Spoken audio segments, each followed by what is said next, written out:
Well, I'm a finance manager for a demolition company. Been there for 2 years now, a little over 2 years now. I'm currently an HR coordinator. Well, I teach high school math. I've taught everything from pre-algebra to AP calculus, public high school. I have taught in middle school before. That's where I got started. I have been in corporate America for 14 years. Straight out of college, I didn't take any break right after graduation. I wish I had, but I went straight into corporate America into the insurance industry and worked my way up through an entry-level position. Now I'm in a management position for an international insurance carrier. I graduated from Kennesaw State University with Bachelor of Arts in Music with a concentration in composition and dance minor. But I typically just do freelance work now because I've been out of school for about a year now. So I currently work in higher education. I was previously the student life advisor for Georgia State University Dunwoody campus. So I advise Student Government Association and the programming board for the campus, and also put on additional programming activities for the campus. But now I am transitioning into a customer service specialist position in the Learning and Tutoring Center on the same campus. So that's sort of where I'm at right now, along with continuing to dance with my dance company. And I also just started teaching French horn at a middle school. So I'm a nurse, so I work 3 days a week, 3 12-hour shifts.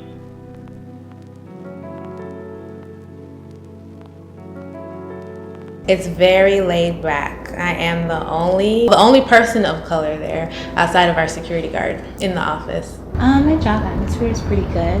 It's fun, it's very family oriented, everybody feels connected, and it's also a corporate setting. Well, within my department, by and large, the people are very supportive, and we're always there for each other and helping each other out. Some of us have formed friendships outside of the classroom or outside of the building.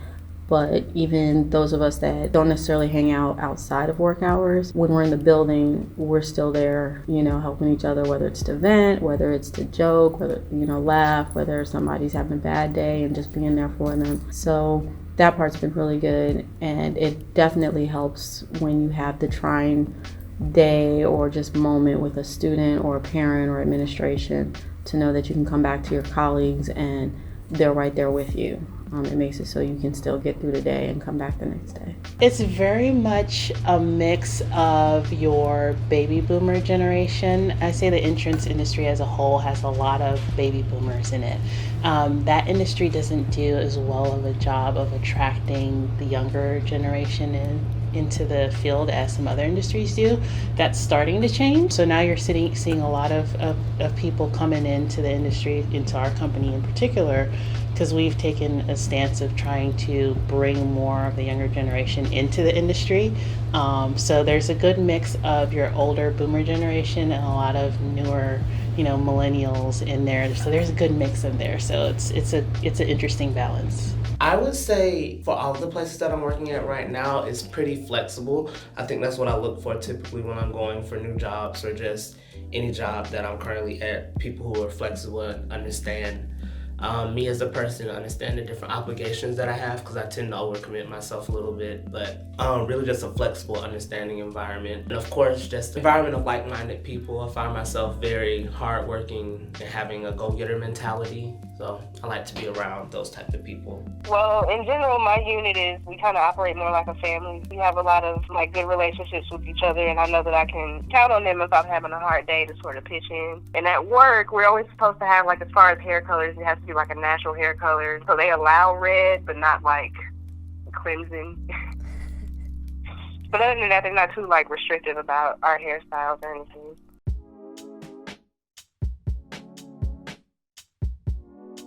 Well, I actually think that it's getting easier to wear our natural hair in the workplace, and it's not as stigmatized as it used to be. But I still think there's a lot of curiosity around it. Everything that's not straight is an afro, sometimes to some people.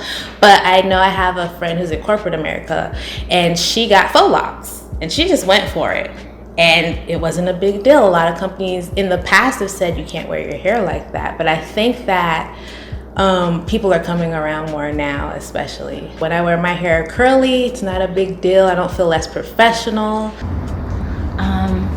When it comes to the corporate setting, which I'm currently at, you want to remain professional because you meet with all types of different people. So it's important to keep your natural hair looking nice and neat.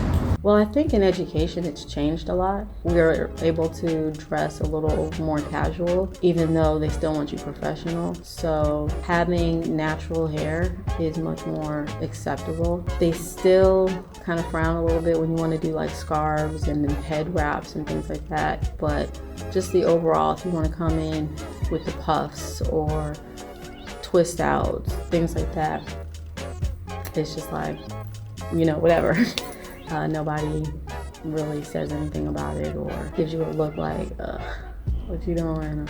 If anything, it's like, oh, you did the chop, or oh, okay, you're locking your hair now, or and then even the students, especially those that look like us, will start asking or comparing in terms of what products are being used. We actually have a natural hair club now at the school, so there's been demonstrations with different products and free samples and things like that. So I think we're kind of lucky in that aspect, and even more so considering our population and how diverse it is, where as a teacher, it is easier to come in with your natural hair and, like I said, not feel there's going to be a repercussion or a negative consequence for it. It definitely is important. I don't think it's something that is spoken out loud.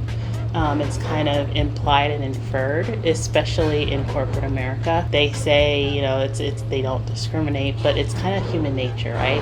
You grow up with a certain expectation, and then when you come in and you have somebody that has natural hair and chooses to wear it natural, it takes some getting used to, and it takes some time to change perspectives and assumptions about having somebody in the work field that has natural hair and realizing that that's not something that should be frowned upon.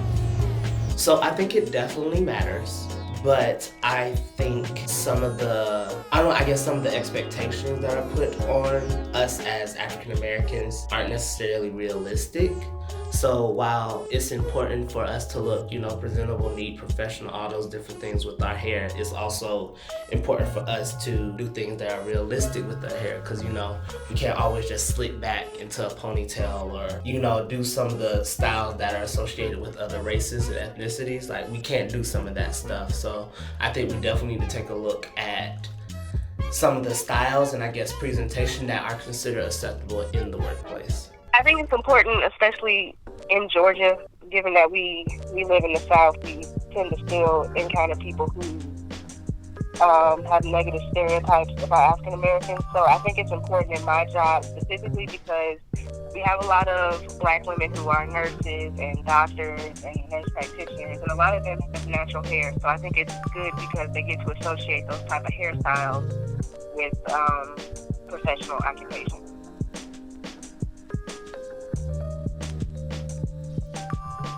Well, I know in corporate America, especially in that office setting, when you're in a boardroom with everyone who's suited up and people are just staring at your hair, it's a need to fit in and a need to feel like you have to look a certain way, whether it's how you dress or your hair, just to fit in and to rise to the top. But I do see that changing as well. And even when I watch certain TV shows and they have lawyers and doctors and people in the boardroom, you see more natural hairstyles. Because sometimes society views people with permed hair better because it's more Eurocentric. They're like, oh, her hair is straight versus, oh, her hair is curly and she looks more, straight seems to go more towards looking nicer versus the natural. I might see people who are with natural hair, oh, they're ghetto or they're ratchet or they can't keep up with their appearance, like they look dirty, versus a girl with straight hair and they're like, oh, well, she keeps herself up, she keeps herself looking good. I think it would be more of the corporate, if you're working for somebody else, if it wasn't your own company. If your clientele is more Caucasian, that's where the pressure, I think, comes into play. When you're just working within our community, working for yourself, you have a niche market, it's not a problem. But if you're doing more traditional corporate type stuff, again, dealing with a clientele that's a little more Caucasian, that's where, to me, the pressure is to come in with a more relaxed hairstyle, or if you're going to do braids, more conservative style of braids and coloring, and so no blues and greens because you had on the outfit that. I think it's because of the status quo. That's how it's been for so long. And those that are in executive and leadership roles are kind of set in their ways. And it goes back to what you've seen, your whole life, right? And when somebody comes in and shows you something different from what you've seen, and there's a narrative that goes along with that, it takes time for that to change. So there's pressure for things to be easier on you, for you to make it easier to get to where you want to go. You have to conform or compromise a little bit to get there. I think there's still some of that going on, and some feel pressure to do it. Some want to do it, some don't. So they buck that trend a little bit. But I feel like there is still that pressure to kind of conform, especially within corporate America, to the corporate appearance or corporate expectation of how somebody should look and should dress. So I can see why there's that pressure there, but I think that's starting to dissipate as the years go by and there's more exposure and people learn more about what it is to be natural.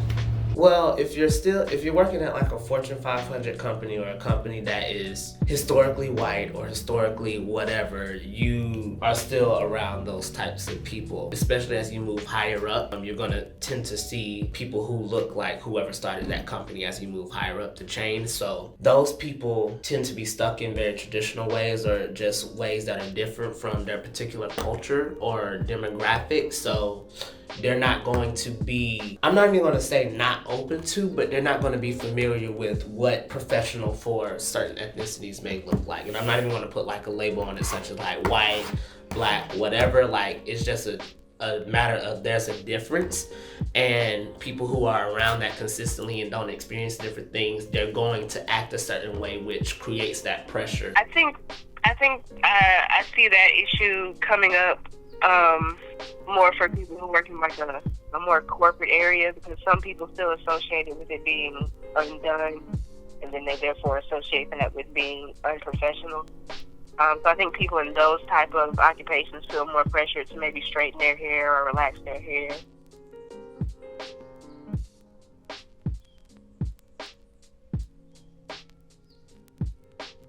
I would say just try it. I've had plenty of friends who were worried about transitioning to natural. They're like, Annette, how did you do that? It's like, you just have to try it. And there will be epic fails if you're not used to it, because a lot of us did have our hair permed and relaxed. So we weren't used to managing our hair in its natural state, but just try it. I had epic fails when I tried it. I was like, oh, let's not do that again. But I think embracing who you are, all of who you are, including your hair, you'll learn to love it. So I would just say try it. What's the worst that could happen? I say, who cares? If you want to go natural, go natural. I think it's a great process. You understand your hair becomes healthier. You don't have to worry about losing your hair with all the chemicals that's being put onto your scalp, and it can go into your brain. Just the overall health of it. I would say do it. Don't let anybody stop you. Well, one, I think when you decide to go natural, you really got to decide for yourself, why are you doing this? And if it's because of everybody else, then you don't need to be doing it. And also decide, if you are in an environment where that's going to be an issue, then how important really is it for you to have that change to your hair? How married to that style are you? And then also look to see, is this something that a profession, a career that you could do on your own, or you can go somewhere else? Because maybe there's another company, or maybe you can start your own, firm or business that would embrace it. Or if you're working for yourself, clearly you're going to embrace it. So just really, take the time to think about, okay, is this something that I really want? Why do I want it? And if it's not going to be accepted here, am I so married to, I want to be natural and have these different kind of styles, that it's going to cost me my job? And if I'm not willing to risk my job, then maybe I don't need to do this to my hair. Or hey, are there other companies, other places that I could work? And so as I'm maybe slowly transitioning or whatever, I already start putting out those feelers and putting out those resumes and making those contacts.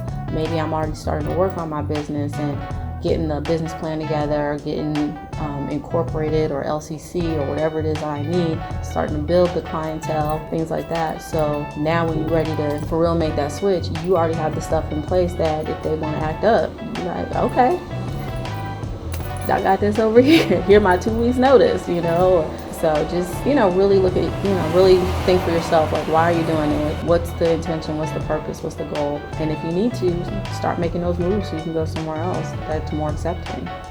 If you're really intent on, no, I'm gonna have this kind of hair and this is how I wanna. And then once you make that move, just excel so much that that company or whoever else is now looking back, you're like, oh, wow. So can we hire you? And you're like, you can't even afford me now. So, but that would be my advice. I would say that's a them problem, not a you problem, right?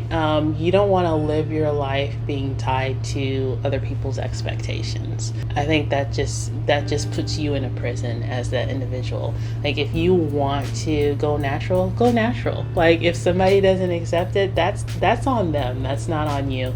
As long as you don't allow that to control your life and like burden you and keep you from doing other things, like, it's just hair. Right? Do you, right? And let other people adjust to that. Let other people grow. And if they choose not to, then that's on them. Well, as a person who wears 2 buns to work sometimes, like, I've worn all kind of style to work, everything from bantu knots to lock knots to 3-strand twists to 2 buns like Mickey Mouse on top of my head. So the biggest thing is knowing the difference from professional to like social. So something you may wear to the club is not what you'll wear to work, and understanding that difference, but not being afraid to explore different things, because if you work in an older company that's based in very traditional values, you're going to naturally have pushback because they feel like things should be a certain way. So I think just definitely exploring what professional looks like for yourself, and not necessarily feeling like you have to do a certain thing, like you have to slick your hair back or you have to wear a suit and tie, different things. Really just exploring. I definitely encourage you talking to your superiors and your supervisors and HR what your rights are, getting a feel. The biggest thing is having knowledge and not being afraid to explore the different things out there. I would just tell them to ignore what they think, do whatever you're comfortable with. If your hair is healthy and relaxed, that's fine. If your hair is healthy and you use the heat to straighten it, that's fine. Do whatever you feel comfortable with. I don't think people should feel pressure to be natural either. I think people should just do whatever they feel comfortable doing, as long as their skin is healthy, their hair is healthy,